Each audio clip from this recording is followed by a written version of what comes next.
চারিদিকে চলতেছে বিয়ের সিজন, কোনটায় রেখে কোনটায় যাই বুঝতে পারতেছি না। তাই এত ভাবনা চিন্তা বাদ দিয়ে চলে আসলাম প্রথম কনের বাড়িতে। শুধু আমি না গাইস, চলে আসলাম তন্ময় দা, পাপন দা অ্যান্ড আরো অনেকেই আছে আমার সাথে। এখন চলেন শুধু ডান্স হবে।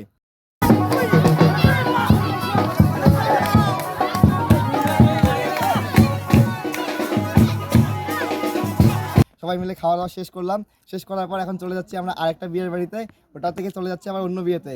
একদম অন্নপ্রাশন শেষ করলাম, শেষ করার পর বিয়েতে চলে আসলাম কনের বাড়িতে, কনের বাড়ি থেকে আরেকটা বিয়ের বাড়িতে যাচ্ছি, মানে একের ভিতর তিন। সেটা হয় গাইস, কনেকে তো দেখতে পেলেন না কারণ কনে সাজুগুজু নিয়ে ব্যস্ত।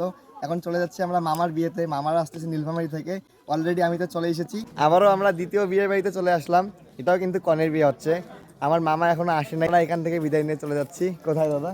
ঘুমাতে, কারণ আসতে অনেক লেট হবে, প্রায় 1টা বা 2টা বেজে যেতে পারে, এজন্যই আমরা ঘুমাই যাচ্ছি।